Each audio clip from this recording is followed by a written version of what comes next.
कि जगत में वही स्त्री परम धन्य है जो पातिव्रत धर्म को धारण करती है। जैसे जगत में वही पुरुष धन्य है जो वैराग्य युक्त अंदर से राग रहित होकर कहीं भी हो, चाहे गृहस्थ में हो या विरक्त में हो, भगवान का स्मरण करते हुए भगवत समर्पित जीवन है। ऐसे लिए स्त्री के लिए एक सुदृढ़ भगवत प्राप्ति का मार्ग है, जो घर परिवार में रह रही अपने पति में भगवान की भावना करना। मेरे पति ही मेरे भगवान हैं, ऐसी भावना से आठों पहर उनकी आज्ञा में रहना। जैसे कोई प्रश्न कर सकता है कि अगर पति ही दुराचारी हो तो शास्त्रों में वर्णन किया गया है कि आप अपने भाव रखिए और फिर विधान जैसा होगा अपने आप दूरी बना दे, क्योंकि आप और आपके पति के बीच में भगवान का भाव है ना, वो संभाल लेंगे, वो आपको बचा लेंगे, वो आपको दूर कर देंगे। ऐसा भी हो सकता है।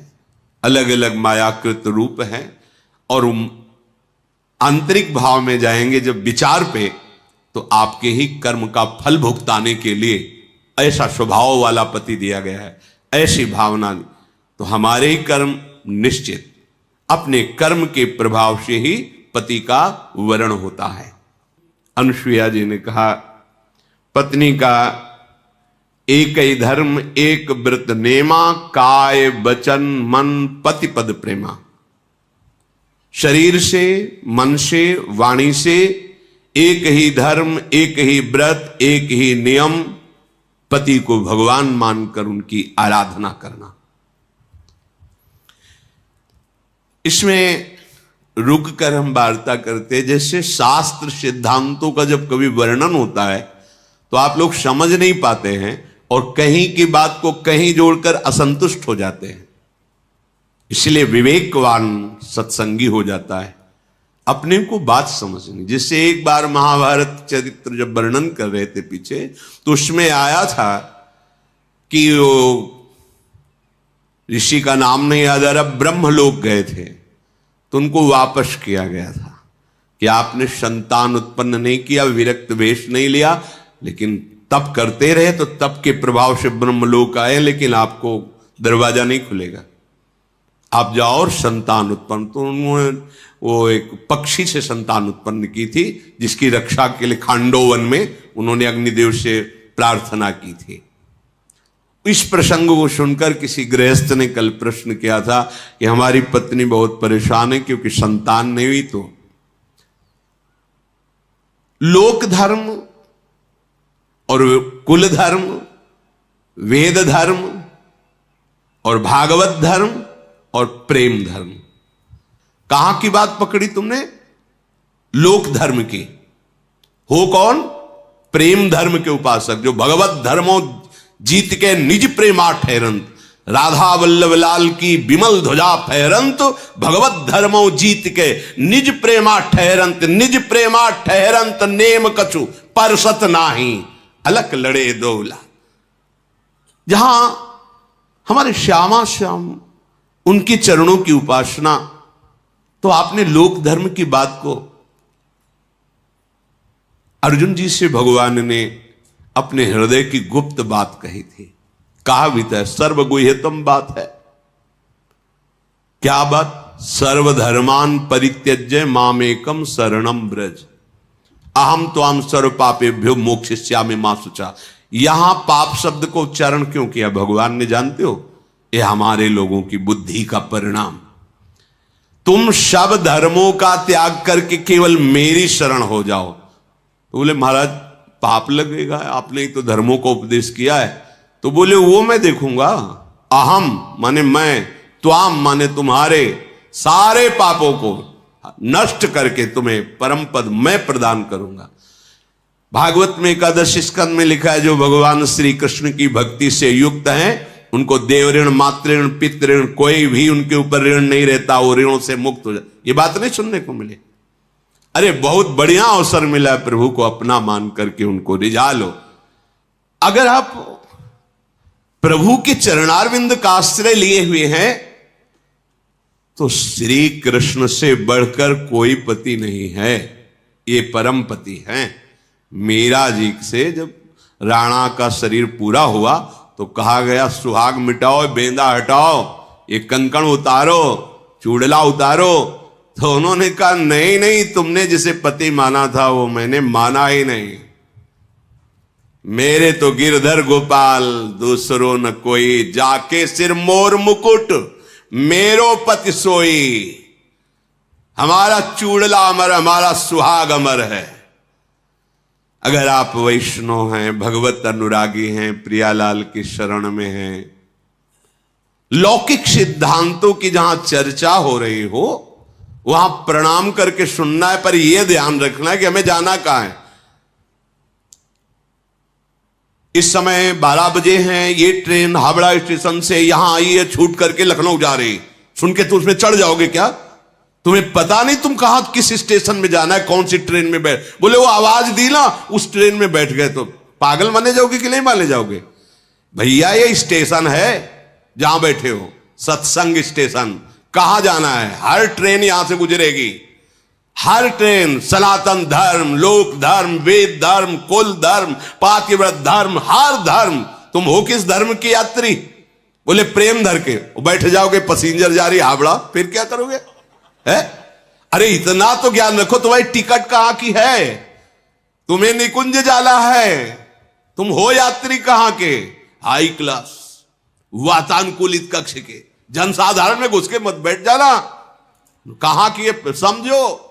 ये स्टेशन है सत्संग, जो जहां का है सबके लिए है। सब पकड़ के देखो, आपको परम कल्याण तक ले जाएगा। राम कृष्ण हरि शिव उपासक, गृहस्थ विरक्त, स्त्री पुरुष, बाल बच्चा, वृद्ध, नौकरी पेशा, कुछ भी कोई भी, सबका परम मंगल करने में समर्थ है सत्संग। लेकिन आप ये ध्यान रखना है, हम कहां के यात्री, हमें जाना कहां है, हमारा मार्ग क्या है। इसलिए कहते हैं साधक के चित्त का समाधान हो जाना चाहिए बहुत सावधानी से। जहां लोक धर्म की, वेद धर्म की, कुल धर्म की, अन्य धर्मों की चर्चा है, महामहिम है, सुन रहे हैं, लेकिन अब वो स्टेशन में बैठे नहीं सुनाई देता। वहां की ट्रेन आ गई है, उस प्लेटफार्म में खड़ी है, यात्री कृपया ध्यान दें, पहुंच जाएं। तो उस ट्रेन में बैठने वाला जाए, सब थोड़ी बैठ जाए। वो तो हमारी ट्रेन नहीं है, आराम से बैठे चाय पी रहा है और तुम जाकर उसमें बैठ रहे हो और फिर परेशान हो रहे हो कि हमें तो जाना मथुरा से वृंदावन दर्शन के लिए, और ये कहां पहुंच गए। तो तुम होश खो चुके हो, होश में रहो। सत्संग जो है ये बहुत बड़ा स्टेशन है, हर जगह भेज देगा। ये हर जगह भेजने में समर्थ है, हर जगह। यहां से हर ट्रेन गुजरेगी। आपके यात्री कहां के बनना चाहते हो, टिकट कहां के लिए, बस ये ध्यान रखना। इस बात पर ध्यान दे के सत्संग सुनो। सत्संग अमोघ वर्षा हो रही है। जैसे स्वाति का बूंद चातक के लिए जीवन होता है, केले पे पड़ जाता है कपूर बन जाता है, और मोती सीप में पहुंचते ही वो मोती बन जाता है, और सांप के मुख में पहुंचते विशाल जहर बन जाता है। वही बूंद अधिकारानुसार जहां जहां पहुंचा, वही स्वाति का बूंद अपना रूप धारण कर। इस सत्संग के मोती हैं, बिखरे मोती समेट करके तुम्हारे सामने फेंके जाते हैं। तुम किस अधिकार से स्वीकार करते हो? सावधान होते हुए तुम जिस मार्ग के पथी को, अपनी बात को समझना है। बकाया तो सत्संग है, सर्व मंगल करने वाला है, हमें सुनना है, पर हमें गहना वही है। देखो महापुरुषन ने सब रस गायो, देखनो ये है कि उनको हियो कहां ठहरानो। जहां हियो ठहरानो तहां गहनो। हमें पकड़ना है, हम किस मार्ग के पथिक हैं, हमारा मार्ग क्या है। उत्तम जो पतिव्रता होती है उसमें अपने लोग भी सम्मिलित हैं। हरिवंश पतिव्रत है जिनके, सुख संपत्ति दंपति जो जिनके। जैसे एक पतिव्रता अपने पति के सिवा जगत में कोई पुरुष ऐसा काम भाव से देखती नहीं, जानती ही नहीं। पुरुष शब्द केवल अपने पति के लिए, पूरी सृष्टि में उसके हृदय में है ही नहीं भाव कि कोई पुरुष है, ऐसा भाव ही नहीं। जैसे उत्तम महाभागवत के हृदय में अपने आराध्य देव के सिवा और कोई है, ऐसा भाव ही नहीं होता। केवल अपने चिद चिद लक्षणम सर्वम राधा कृष्णमयम जगत, जित देखूं तित श्याममयी है। ये उत्तम पतिव्रता का लक्षण। अपने केवल पति में ही प्रेम। द्वितीय, मध्यम परपति देखे ही कैसे, जो मध्यम कोट उसको दिखाई देता है, पर भ्राता पिता पुत्र निज जैसे, अपने बराबर है तो भाई जैसा भाव, अपने से बुजुर्ग है तो पिता जैसा भाव, छोटा है तो पुत्र जैसा भाव, पति भाव केवल अपने प्रीतम में।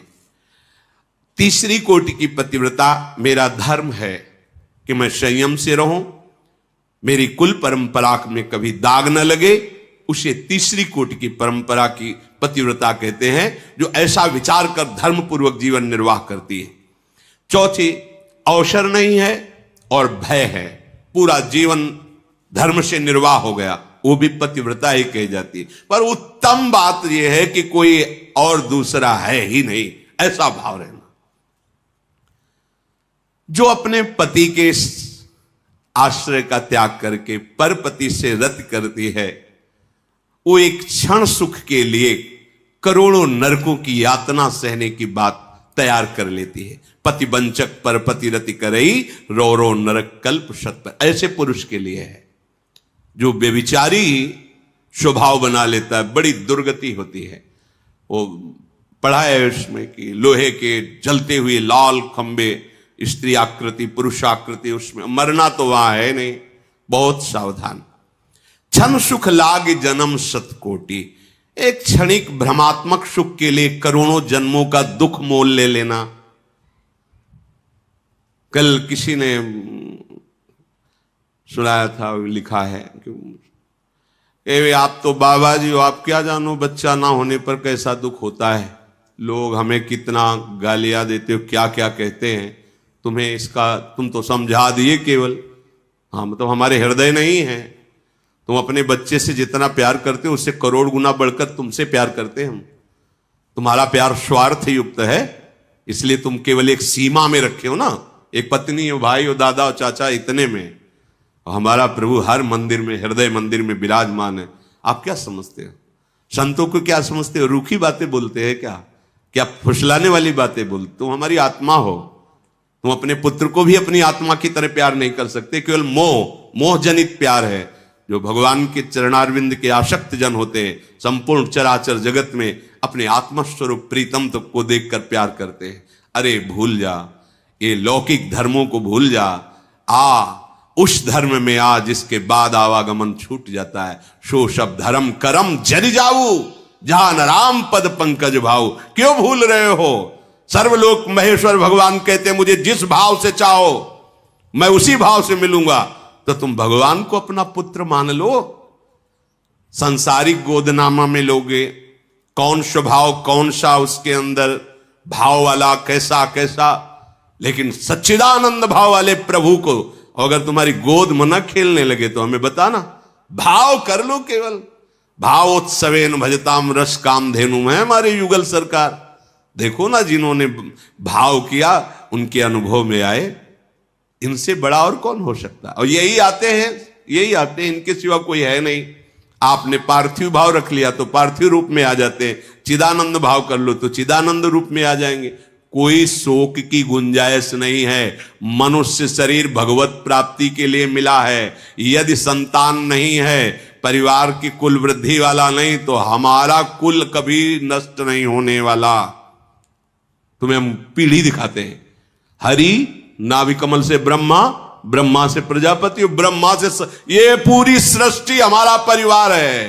काहे को एक 4 हाथ की दीवार में परिवार को सीमित कर रहे हो? हमारा परिवार कभी नष्ट नहीं हो सकता। ये सब परिवार ही तो है। तुमने एक सीमा बांध ली एक छोटे से घर में, एक 4 लोगों के बीच में कि ये मेरा परिवार है। नहीं, चराचर जगत का स्वामी तुम्हारा मालिक है, तुम्हारा पितामह है, उससे सारी सृष्टि पैदा हुई है। तो हुए नाम सब कमल में ही ब्रह्मा जी, और ब्रह्मा जी के द्वारा ही सारी सृष्टि। तो हम एक ही बाप की तो संतान है। ऊपर पहुंचो, ब्रह्मा जी को कहा गया पितामह, बाप के बाप के बाप के बाप है सबसे बड़े, और उन्हीं के हम सब बच्चे हैं। तो हम हुए कौन? उन्हीं के तो हुए ना। तो ये सब कौन हुआ? हमारा परिवार ही हुआ। तन कितनी छोटी बुद्धि है। हमारे गर्भ से हो तो हमारा कल्याण होगा। भगवान हमारे हैं, दूसरा कोई न था, न है, न रहेगा। और राधा राधा राधा परम पद मिलेगा। बिल्कुल चिंता मत करो, ये भय अंदर मत रखो। लोक धर्म है तो उसे भी भगवत समर्पित कर दो, अगर नहीं है तो गर्ज रहा है भागवत धर्म, प्रेम धर्म, चिंता क्यों करते हो? चिंतन करो प्रभु का, भी परमानंद की अनुभूति हो जाएगी। कैसे तुम्हें अगर सबसे बड़े जनों का उदाहरण ना दे तो फिर आपकी समझ में नहीं आएगा। हम सब उन्हीं महापुरुषों के द्वारा पोषित हैं जिस मार्ग में आचार्य जन चले। विष्णु प्रिया जी के माता सची के पुत्र हुए, एक तो सन्यासी बन के अंतर ध्यान हो गए पहले ही, फिर महाप्रभु भी सन्यास ले लिए। कहां है? और सब नहीं है कुल परंपरा, लाखों करोड़ों असंख्यों उन्हीं के तो पुत्र हैं। हरे कृष्ण कृष्ण कृष्ण, यह है परंपरा। किनकी संतान हैं? आप पूछो महापुरुषों, कहेंगे हम नित्यानंद वंशी हैं, हम अमुक वंश, उन्हीं के तो हम सब हैं। एक छोटी सी सीमा में हम अपने कुल को मान लेते हैं। पूरा विश्व ब्रह्मांड में कृष्ण नाम जो जय को घोष प्राप्त हो रहा, कैसा आप देखो ना, बस एक सीमित बुद्धि से आप असंतुष्ट हो जाते हैं। मेरा नहीं, इसको और बढ़ाओ, मेरा, इसको इतना बढ़ाओ कि इस मेरा में सब समा जाए और कुछ बचे ना। सच्ची बात कह रहे हैं, काम बन जाएगा। ये छोटी छोटी बातों, अगर संतान मात्र होने से परम पद मिल जाता तो आप सबके माथे पे मुकुट रख के सिंहासन में बैठ के परम पद में पहुंच जाते। बिना हरि भजन के कल्याण शब्द नहीं है, मंगल नहीं है। बोले वंश परंपरा, फिर भूल मत करो, हम एक ही वंश के हैं, बंसी वाले के वंश के हैं, उसी का सारा वंश है। बेकार ये बीच में हम लोग क्या कहते हैं, हम हरिवंश हैं, हरि के वंशी, और नहीं है, हम सब हरि के वंश के। किसने प्रकट किया? हमारे बाप का बाप कौन है? आप हैं। ये भूल छोटी छोटी बातों में मत करो, आगे बढ़ो। अगर सत्संग नहीं मिला है तो भले कुढ़ते रहो ये बातें लेके। वो क्या कहते, ड्राफ्ट लेना, ड्राफ्ट क्या कहते, गोदनामा, गोदनामा तो धुंधुकारी का लिया था धुंधुली ने, पढ़ के देख लो। जब हमारे भाग्य में नहीं तो हम गोद में लेके क्या करेंगे? अगर उनको देना था तो यहां से पैदा करते, नहीं दिया है तो उन्हीं को बनाएंगे। तुम ही आओ, दूसरा नहीं, आओ हमारे नेत्र गोचर बनो, और हम जिस भाव से चाहेंगे आपको उस भाव से खेलना होगा हमारे संग। अभी निहाल हो जाओगे, निहाल हो जाओगे। वो पार्थिव बुद्धि समझ में नहीं आता, अब कैसे समझाएं? लाडले हरि के सिवा कोई है ही नहीं, इन्हीं को बना लो, इन्हीं को दूल्हा बना लो, इन्हीं को मित्र बना लो, इन्हीं को स्वामी बना लो, इन्हीं को पुत्र बना लो, इनको गुरु बना लो, इनको शिष्य बना लो, सब में राजी। संदीपनी जी ऊपर बैठे हो महाराज, जगत गुरु नीचे बैठे हुए, जिनकी श्वासों से वेदों का प्रादुर्भाव हुआ, वो हाथ जोड़े सुन रहे, शिष्य बने हुए, ये सब कुछ बनने के लिए तैयार है। श्री अनुसुईया जी ने सियाजू को पातिव्रत धर्म का उपदेश देकर कहा कि ये तो मैंने संसार के हित के लिए कहा है। सुन सीता तब नाम, सुमिरी नारी पतिव्रत करही, तो ही प्राण प्रिय राम, कहूं कथा संसार हित। हे सीता, तुम्हारा नाम स्मरण करके स्त्रियां पातिव्रत धर्म में स्थित हो जाएंगी, पातिव्रत धर्म का पालन करेंगी। तुम्हें तो श्री राम प्राणों से भी अधिक प्रिय हैं। ये पातिव्रत धर्म की शिक्षा तो मैंने संसार के लिए दी, अनुसुईया जी ने कहा। जानकी जी ने सुनकर परम सुख पाया, आदर पूर्वक अनुसुईया जी के चरणों में सिर नवाया। तब कृपा की खान भगवान श्री राम जी ने अत्रि मुनि से कहा, अब आज्ञा हो तो मैं आगे वन को जाऊं। प्रभु मुझ पर निरंतर कृपा रखना, अपना सेवक जानना, और कभी कभी स्मरण कर लेना। भगवान श्री राम जी कह रहे हैं, अपना सेवक जान के स्मरण कर लेना। ये सुन करके अत्रि जी प्रेम विकल हो गए। बोले, प्रभु आप हमसे कृपा की बात कर रहे हो? प्रभु आप हमसे कहते हैं कृपा कीजिए।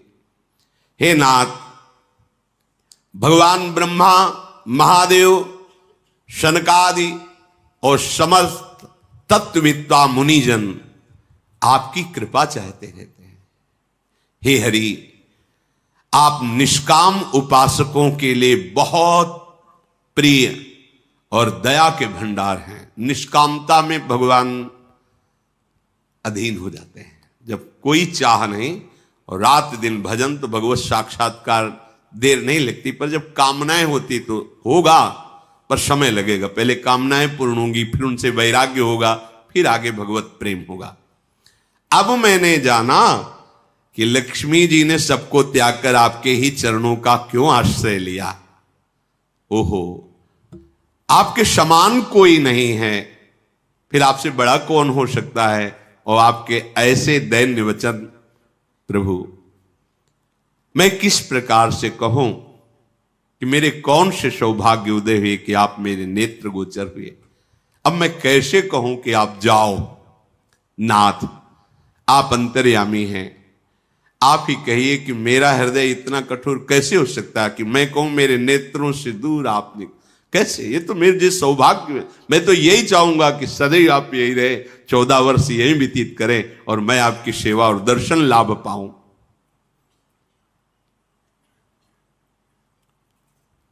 ये अत्रि मुनि जी भगवान श्री राम से विनय कर रहे। जो वास्तविक प्रभु से ऐसा ही प्यार करता है, कलयुग कोई प्रभाव नहीं डाल पाता। ये कलयुग का सब प्रभाव है। कठिन काल मल कोश, धर्म न ज्ञान न जोग जप। ये कलयुग का प्रभाव क्या करेगा? आपको धर्म से नहीं चलने देगा, योग से नहीं चलने देगा, ज्ञान नहीं रहने देगा, जप नहीं करने देगा। इसका प्रभाव है। जैसे गर्मी का प्रभाव तो सबको लगता है ना, ऐसे इसका प्रभाव है कलयुग का। पर इसका प्रभाव उनके ऊपर नहीं पड़ेगा जो परिहरि सकल भरोस, रामई भजई ते चतुर नर। जो किसी और की आशा न करके एकमात्र श्री भगवान का भरोसा लेके भजन करते हैं, कोई भी कलिकाल का प्रभाव उसके ऊपर, माया का प्रभाव नहीं पड़ेगा। प्रभु ने मुनि को नमन किया और वन में आगे के लिए बढ़े। आगे आगे भगवान श्री